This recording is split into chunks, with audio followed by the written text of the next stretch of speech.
총리님께 질의하겠습니다. 부산 해운대를 출신 김미애 의원입니다. 국민들은 2년이 넘도록 코로나 터널에 갇혀 온갖 고통과 수고를 하고 있습니다. 이번 추경이 다시 용기 내고 살아갈 희망을 갖도록 해야 하고 안심할 수 있는 의료 체계를 구축하여 국민의 건강과 생명을 담보할 수 있어야 합니다. 총리께서도 어제 인사 말씀에서 이번 추경이 소상공인 지원에 방점을 두었고 오미크론에 맞서 든든한 예산을 반영했다고 하셨습니다. 하지만 현장의 고통을 감안하면 현재 소상공인 300만 원 지원은 턱없이 부족하고 임대 상황 규모 등을 고려한 보완이 절실합니다. 제가 총리님, 식당에 저녁 장사를 현재 몇 시까지 할 수 있습니까? 이제 9시까지 할 수 있죠. 그러나 과연 실질적으로 그러할까요? 그러니까 이제 한 팀 제가 끝나겠죠. 이번 국회 일정이 없을 때 한 8일 동안 저녁에 2시간씩 네. 알바를 했습니다. 6시부터 8시까지. 실제 해보니까 7시 반이면 손님이 끊기기 시작하고 늦어도 8시면 끊겼습니다. 게다가 저녁에는 거의 없었고요.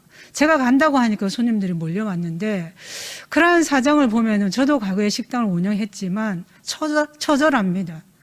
국가는 방역 수칙을 이런저런 상황을 고려해서 이때 저때 즉시 개편하지만 현장은 정말 고통스럽기 짝이 없습니다. 뿐만 아니라 오미크론 대응의 핵심인 의료체계 구축에 있어 필요한 많은 부분들이 제외되어 있고 정부 정책도 개선이 요구됩니다. 이러한 점들을 총괄해서 국민 입장에서 질의하겠습니다. 확진자 증가 속도가 굉장히 빠르죠. 오미크론은 이달 말 최대 17만 명 확진자를 예상하고 있다고 정부가 발표했습니다. 안타깝지만 예방할 방법은 사실상 없고 사후 대처를 고민하고 있을 뿐입니다. 그런데 정부는 이미 지난해 12월 중순경에 이러한 상황을 예측했습니다. 올해 1월에 오미크론 대책을 내놓았죠. 그런데 안타깝게도 시작부터 삐걱대고 우왕좌왕입니다. 진단검사 가능한 동네 병의원 명단을 시행 당일인 2월 3일 오후에서야 공지하는가 하면 당초 1,004개소 지정하겠다고 했는데 첫날에 181개, 이튿날에 281개소만 가동됐습니다. 게다가 285개소 중에서도 PCR 검사까지 가능한 곳은 81개소에 불과해서 이마저도 또 진단키트가 제때 배달되지 않아서 차질이 발생했고 관련 지침을 전달받지 못한 것도 상당했습니다. 그런데 이런 정부를 과연 국민들이 신뢰하고 정부 정책을 따를 수 있을까요? 게다가 제가 지난 대정부 질문 때도 위드 코로나 시행을 앞두고 구체적인 준비를 요청드렸고 총리께서는 그에 대해서 확신을 찾고 걱정하지 말라는 말씀을 하셨습니다. 그런데 어땠습니까? 예, 의원님께서 지적하신 부분들은 저희들이 부족한 게 많았습니다만 제가 대안까지 이번에도 말씀드리겠습니다. 이번에야말로 다시 실수를 되풀이하지 않기를 바랍니다. 오미크론 빠른 전파력 위험성은 이미 지난해 12월부터 수차례 언급했고 정부도 알고 있었습니다. 그리고 준비하겠다고도 했고요. 결과적으로 그런데 정부는 제 할 일 하지 않으면서 수시로 국민들 겁주는 발언을 쏟아내고 있습니다. 국민 눈에는 어떻겠습니까? 문재인 정부 코로나 정책의 오락가락은 초창기 마스크 대란, 백신 도입, 위드 코로나 대응에서도 그랬습니다. 위드 코로나 전환 이후에 하루 사망자 100명 이상 발생했고 병상이 없어서 입원 대기 중 사망자도 11월 이후에 92명에 달합니다. 그러는 사이 국민 개개인이 건강과 안전을 스스로 챙겨야 하는 각자 도생으로 내몰리고 국민이 분노하며 그동안 정부는 뭐 했냐고 묻는 게 당연하지 않겠습니까? 비상 상황인 만큼 그에 맞는 특단의 대책이 요구됩니다. 제가 3가지 정책 제안 드립니다. 첫 번째, 재택치료 역량 강화입니다. 지금도 포화 상태지만 몇 주 후면 재택치료 대상이 100만 명 이상 증가할 수도 있다는 겁니다. 그렇겠죠? 우리는 가장 부정적인 상황을 예측하고 준비하는 게 정부의 역할 아닙니까? 예, 그렇죠. 하루에 만약에 17만 명이 나온다면 한 5 이상 격리가 그걸 준비해야 됩니다. 말로는 예상한다고 하지만 실제 준비는 안 하니까 지속적인 우왕좌왕이 일어나는 겁니다. 이에 대한 대비가 지금까지도 전혀 없었지요. 한 것이라고는 지난 2월 4일 환자 모니터링을 1일 2회에서 1회로 갑자기 축소했고 의사 1인당 관리 가능 인원을 100명에서 150명으로 확대했습니다. 그래서 관리 가능 인원이 10만 명에서 하루아침에 15만 명까지 늘어났습니다. 더 황당한 것은 1호부터 불과 사흘 만에 이마저도 변경되어 전체 재택치료 대상자의 76%를 차지하는 일반 관리군에 대해서는 1회 모니터링마저도 없앴다는 겁니다. 정부 정책이 어떻게 이렇게 며칠 만에 주먹구구식으로 운영되어도 됩니까? 국민은 정부의 선행 행정 행위를 보고 정부를 신뢰합니다.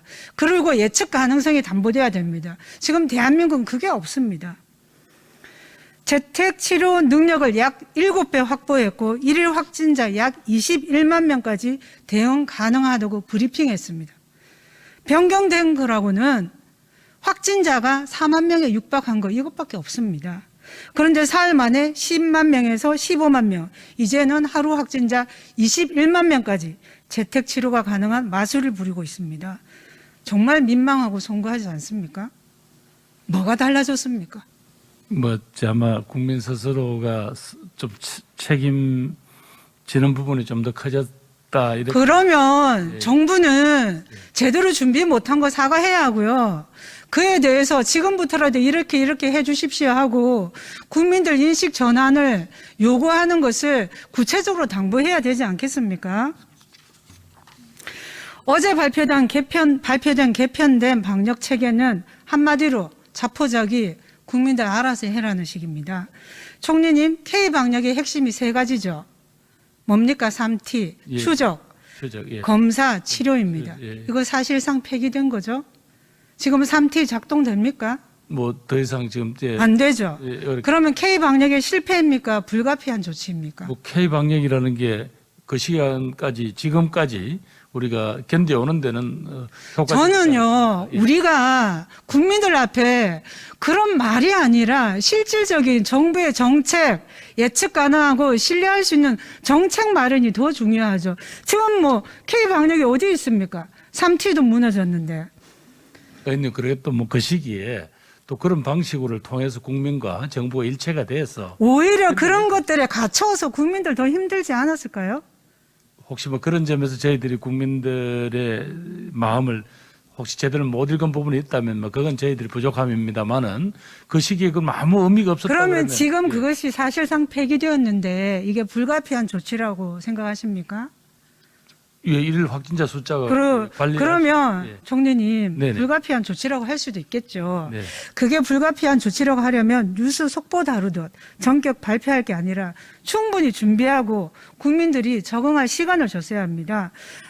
아무런 준비 없이 며칠 만에 갑자기 상황 변경은 확진자 늘어난 것밖에 없는데 바꾸는 게 이걸 보고 어떤 국민이 신뢰하고 따르겠습니까? 어제 대통령께서 6개월 만에 중대본 회의를 주재하셨죠.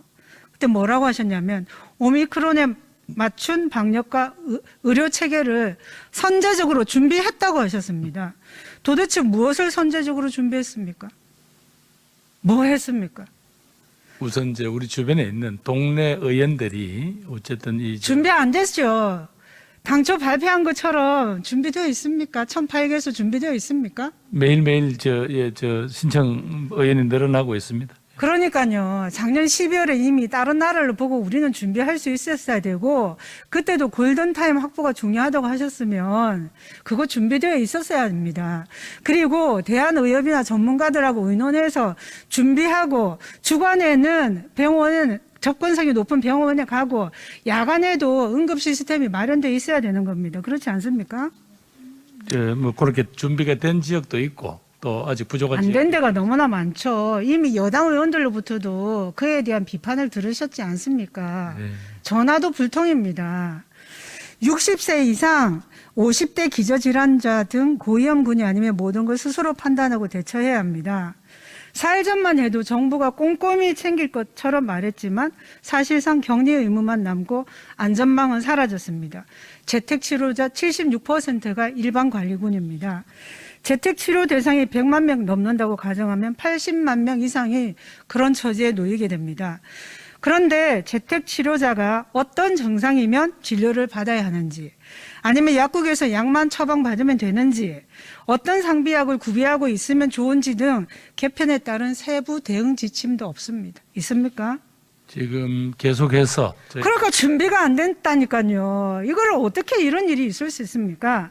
국민은 전쟁이 났는데 총도 안 주고 피난처도 마련해 주지 않으면서 살아서 돌아오라는 이런 말을 듣는 황당한 기분일 거라고 봅니다. 총리님, 정도는 모르겠지만 일반 국민이 진료 시간에 동네 병의원에 전화하면 의사와 통화할 수 있습니까? 아마 막 간호사분들하고 통화가 쉽지 않습니다. 제 친구도 개인 병원 한 여럿 있는데 제가 점심시간에 맞춰서 전화하거든요.